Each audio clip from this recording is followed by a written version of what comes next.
Hello friends, welcome back to my channel Simnas food world.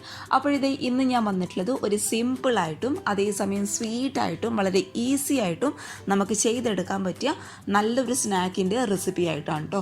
അപ്പോൾ ഈ ഒരു സ്നാക്കിൻ്റെ പ്രത്യേകത എന്താണെന്ന് വെച്ചാൽ നമുക്കിത് ചെയ്തെടുക്കാനായിട്ട് ഏകദേശം ഒരു 5-10 മിനിറ്റിൻ്റെ ആവശ്യം മാത്രമേ ഉള്ളൂ. അതുപോലെ വെറും 4 ചേരുവകൾ കൊണ്ടാണ് നമ്മൾ ഈ സ്നാക്ക് സിമ്പിളായിട്ട് റെഡിയാക്കി എടുക്കാനായിട്ട് പോകുന്നത്. അപ്പോൾ എല്ലാവരും ഒന്ന് കണ്ടു നോക്കി ഇഷ്ടപ്പെട്ടാൽ തീർച്ചയായിട്ടും ഒന്ന് ട്രൈ ചെയ്ത് നോക്കുക കേട്ടോ.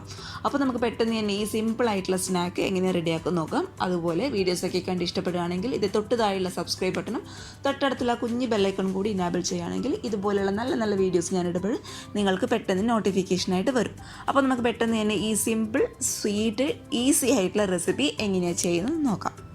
അപ്പോൾ നമുക്ക് എളുപ്പത്തിൽ റെഡിയാക്കി എടുക്കാൻ പറ്റിയ ഈ ഒരു പലഹാരം ഉണ്ടാക്കാനായിട്ട് ഞാനിപ്പോൾ ഇവിടെ എടുത്തിട്ടുള്ളത് ഇതേ 1 കപ്പ് ഗോതമ്പ് പൊടി. ഗോതമ്പ് പൊടി എന്ന് പറയുമ്പോൾ സാധാരണ നമ്മൾ ചപ്പാത്തിയൊക്കെ ചുടാനായിട്ട് ഉപയോഗിക്കുന്ന സാധാരണ ഗോതമ്പ് പൊടി കേട്ടോ. അത് ഈ ഒരു പാത്രത്തിൽ ഇട്ട് കൊടുത്തിട്ടുണ്ട്. പിന്നെ നമുക്കിതിലോട്ട് ഇട്ട് കൊടുക്കേണ്ടത് 5 ടേബിൾ സ്പൂൺ പൊടിച്ച പഞ്ചസാരയാണ്. അപ്പോൾ പൊടിച്ച പഞ്ചസാര തന്നെ വേണം കേട്ടോ, കാരണം മുഴുവനായിട്ടുള്ള പഞ്ചസാര നമ്മൾ ഇട്ട് കൊടുക്കുകയാണെങ്കിൽ ഈ ഒരു മാവിൽ കിടന്ന് ഇത് കുഴയ്ക്കുമ്പോൾ ഇത് അലിയാനായിട്ട് ബുദ്ധിമുട്ടായിരിക്കും. അപ്പോൾ 5 ടേബിൾ സ്പൂൺ പൊടിച്ച പഞ്ചസാര. അപ്പോൾ നിങ്ങളുടെ മുഴുവനായിട്ടുള്ള പഞ്ചസാരയാണ് ഉള്ളത് എന്നുണ്ടെങ്കിൽ ഒരു 1/2 കപ്പ് പഞ്ചസാര മിക്സിയുടെ ജാറിലിട്ട് നന്നായിട്ട് അങ്ങ് പൊടിച്ചെടുത്താൽ മതി. അത് 5 ടേബിൾ സ്പൂൺ പഞ്ചസാര ആവും കേട്ടോ. പിന്നെ ഞാനിതിലോട്ട് ചേർത്ത് കൊടുക്കാൻ പോകുന്നത് തേങ്ങയാണ്. ഇതിപ്പോൾ ഞാനിവിടെ എടുത്തിട്ടുള്ളത് ഒരു 3 ടേബിൾ സ്പൂൺ തേങ്ങയാണ് കേട്ടോ. അപ്പോഴിതേ അതും നമുക്കിതിലോട്ട് ചേർത്ത് കൊടുക്കാം. പിന്നെ ഈ മാവിന് ആവശ്യമായിട്ടുള്ള ഒരു നുള്ളു ഉപ്പ് അതും കൂടി ഇട്ട് കൊടുത്തിട്ടുണ്ട്. ഇനി നിങ്ങൾക്ക് വേണമെന്നുണ്ടെങ്കിൽ ഈ ഒരു സമയത്ത് ഇതിലോട്ട് ഏലക്കായ പൊടിച്ചത് ഒരു പിഞ്ച് ചേർത്ത് കൊടുക്കാം കേട്ടോ. ഞാനിപ്പോൾ ആ ഒരു ഫ്ലേവർ എനിക്ക് ഇഷ്ടമില്ലാത്തതുകൊണ്ട് ചേർത്ത് കൊടുക്കുന്നില്ല. നിങ്ങൾക്ക് ആ ഒരു ഫ്ലേവർ ഇഷ്ടമാണെന്നുണ്ടെങ്കിൽ ഒരു പിഞ്ച് മാത്രം ചേർത്ത് കൊടുത്താൽ മതി. ഇനി ഞാനിതിലോട്ട് ചേർത്ത് കൊടുക്കാൻ പോകുന്നത് നമ്മുടെ ചെറിയ പഴമാണ്. ചെറിയ പഴം എന്ന് പറയുമ്പോൾ നമ്മുടെ നാട്ടിലൊക്കെ അടുക്കമ്പഴം എന്നാണ് കേട്ടോ പറയുന്നത്. അതായത് ഏറ്റവും ചെറുതായിട്ടുള്ള പഴം. അതിപ്പോൾ ഞാൻ മുഴുവനായിട്ട് എടുത്തിട്ടില്ല. ആ പഴത്തിൻ്റെ ഒരു 1/4 ഭാഗം മാത്രം ഞാനൊരു അടുത്തുനിന്ന് കാണിച്ചു തരാം. ഏകദേശം എനിക്ക് തോന്നുന്നു ഇങ്ങനെയുള്ള ഒരു പീസ് ഒരു 5 എണ്ണം ഉണ്ടാവും കേട്ടോ. ചെറിയ ചെറിയ പീസ് 5 എണ്ണം. ഈ പഴം ചേർക്കുമ്പോൾ കൂടി പോകാൻ പാടില്ല, കാരണം കൂടിപ്പോയി കഴിഞ്ഞാൽ നമ്മളിതെല്ലാം കൂടി മിക്സ് ചെയ്യുമ്പോൾ കയ്യിൽ ഒട്ടിപ്പിടിക്കും. അതൊരു പ്രശ്നം.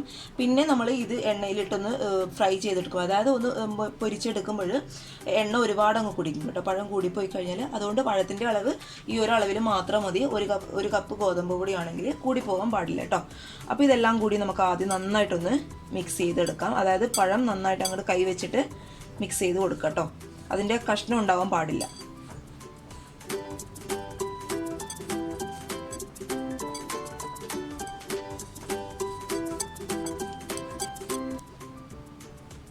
അപ്പോഴത്തെ മാവ് ഞാൻ നന്നായിട്ട് കൈ വെച്ച് മിക്സ് ചെയ്തിട്ടുണ്ട്. പഴമൊക്കെ നന്നായിട്ട് കൈ വെച്ച് തന്നെ ഒന്ന് ഉടച്ചു കൊടുത്തിട്ടുണ്ട് കേട്ടോ. ഇനി നമുക്കിതിലോട്ട് വെള്ളം ഒഴിച്ചു കൊടുക്കാം. വെള്ളം ചേർക്കുമ്പോൾ എപ്പോഴും ശ്രദ്ധിക്കുക, ഒരുപാട് കൂടിപ്പോകരുത്.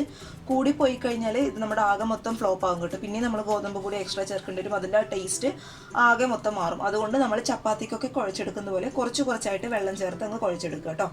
പിന്നെ ഞാനിവിടെ കുഴക്കാനായിട്ട് ഇത് വെള്ളം എടുത്തിട്ടുള്ളത് ചെറുതായിട്ട് ചൂടുള്ള വെള്ളം എന്ന് വെച്ച്, അതായത് നമുക്ക് കൈ കുത്തി കുഴക്കാൻ പാകത്തിലുള്ള വെള്ളം കേട്ടോ. ഒരുപാട് നന്നായിട്ട് തിളയ്ക്കുന്ന വെള്ളമല്ല, ചെറുതായിട്ടുള്ള ചൂടുള്ള വെള്ളം കേട്ടോ. എന്നിട്ട് ഇതേ കൈ വെച്ചിട്ട് നന്നായിട്ട് അങ്ങ് കുഴച്ചെടുക്കുക. നമുക്ക് കുറച്ചുകൂടി വെള്ളം ഒഴിച്ചു കൊടുത്തിട്ട് കുറച്ചായിട്ട് ഒഴിച്ചു കൊടുത്തിട്ട് കുഴച്ചെടുക്കുക കേട്ടോ. പിന്നെ നിങ്ങൾ പഴം ചേർക്കുമ്പോഴേ എപ്പോഴും ശ്രദ്ധിക്കുക കേട്ടോ, കൂടിപ്പോവരുത്. കൂടിപ്പോയി കഴിഞ്ഞാൽ ഞാൻ നേരത്തെ പറഞ്ഞില്ലേ കയ്യിൽ ഒട്ടിപ്പിടിക്കും. അതുപോലെ നമ്മൾ എണ്ണയിലിട്ട് ഫ്രൈ ചെയ്തെടുക്കുമ്പോൾ ഒരുപാട് അങ്ങ് എണ്ണ കുടിക്കുകയും ചെയ്യും. കാരണം ഞാനത് പിന്നെയും എടുത്ത് പറയാനുള്ള കാരണം പഴത്തിൻ്റെ ടേസ്റ്റ് നന്നായിട്ട് നിന്നോട്ടെ എന്ന് വിചാരിച്ചിട്ട് ഞാൻ ആദ്യം ചെയ്യുമ്പോൾ ഒരുപാട് അങ്ങ് പഴം ചേർത്തു. അപ്പോൾ അതാകെ മൊത്തം ഫ്ലോപ്പായി. അതുകൊണ്ടാണ് കേട്ടോ ഞാൻ വീണ്ടും അതെടുത്ത് പറയുന്നത്. ഇതേ നമുക്ക് ഈ ഒരു വെള്ളം മതിയാവും കേട്ടോ. നന്നായിട്ട് സോഫ്റ്റായിട്ട് അങ്ങോട്ട് കുഴച്ചെടുക്കുക കേട്ടോ.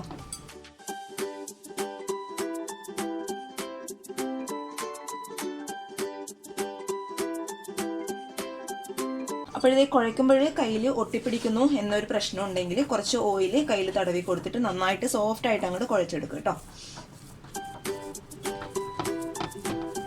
അപ്പോഴത്തെ മാവ് ഞാൻ നന്നായിട്ട് കൈ വെച്ച് കുഴച്ചെടുത്തിട്ടുണ്ട്. ഇനി നമുക്കിത് ചെറിയ ഉരുളകളാക്കി എടുക്കാം കേട്ടോ. അപ്പോൾ ഉരുളകളാക്കി എടുക്കുമ്പോൾ ശ്രദ്ധിക്കുക, ഒരുപാട് വലിപ്പമുള്ള ഉരുളകളാക്കണ്ട, കാരണം ഇത് ഉള്ളിൽ വെന്ത് കിട്ടാനായിട്ട് ബുദ്ധിമുട്ടായിരിക്കും. അതുകൊണ്ട് ചെറിയ ഉരുളകളാക്കിയിട്ട് ഒരു പാത്രത്തിലോട്ട് നമുക്ക് മാറ്റി കൊടുക്കാം. മാറ്റി കൊടുക്കുന്നതിന് മുന്നേ നമുക്ക് പാത്രത്തിലോട്ട് കുറച്ച് ഓയിൽ തടവി കൊടുക്കാം കേട്ടോ. ഇത് നമ്മൾ എണ്ണയിലിട്ട് ഫ്രൈ ചെയ്തെടുക്കുന്നവരെ പാത്രത്തിൽ ഇത് വെച്ച് കൊടുത്താൽ ഒട്ടിപ്പിടിക്കാനുള്ള ചാൻസ് ഉണ്ട്. അതുകൊണ്ട് അത് പെട്ടെന്ന് വിട്ട് കിട്ടാനായിട്ട് കുറച്ച് ഓയിൽ തടവി കൊടുത്തതിന് ശേഷം ഇങ്ങനെ ഉരുളകളാക്കിയിട്ട് നമുക്ക് ഈ പാത്രത്തിലോട്ട് വെച്ച് കൊടുക്കാം.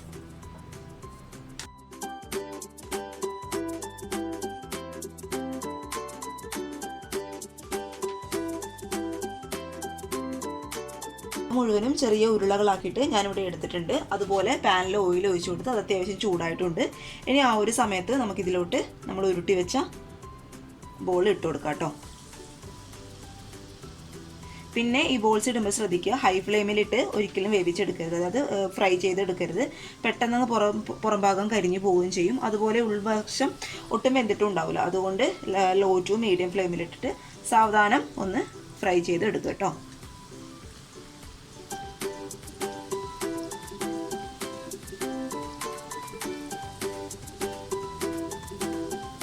ഇത് നന്നായിട്ട് ഒരു ഡാർക്ക് ഷെയ്ഡായിട്ട്, ഒരു ബ്രൗൺ ഷെയ്ഡായിട്ട് വരണം കേട്ടോ. അതുവരെ ഇത് ഏകദേശം നമ്മൾ ആദ്യം ഇട്ട് കൊടുത്തതാണ്, ഏകദേശം ആയിട്ടുണ്ട്. എന്നാൽ ഉൾവശമൊക്കെ കാണാൻ തന്നെ അറിയാൻ വേണ്ടിയിട്ടില്ല. ഒരിക്കൽ കൂടി നന്നായിട്ടിട്ട് അങ്ങ് വേവിച്ചെടുക്കുക കേട്ടോ.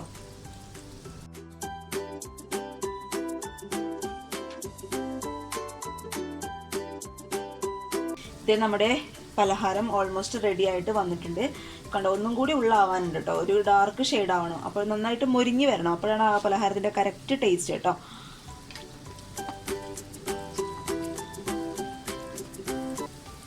അപ്പോൾ ഇതായിട്ടുണ്ട്. ഇനി നമുക്കിത് എണ്ണയിൽ നിന്ന് മാറ്റി കൊടുക്കാം കേട്ടോ. ഒരുപാട് സമയം അങ്ങ് വിട്ട് വെച്ച് കഴിഞ്ഞാൽ നമ്മുടെ പുറം ഭാഗം പെട്ടെന്ന് അങ്ങ് കരിഞ്ഞു പോകും. അപ്പം നമുക്ക് പതുക്കെ എണ്ണയിൽ നിന്ന് അങ്ങോട്ട് മാറ്റി കൊടുക്കാം.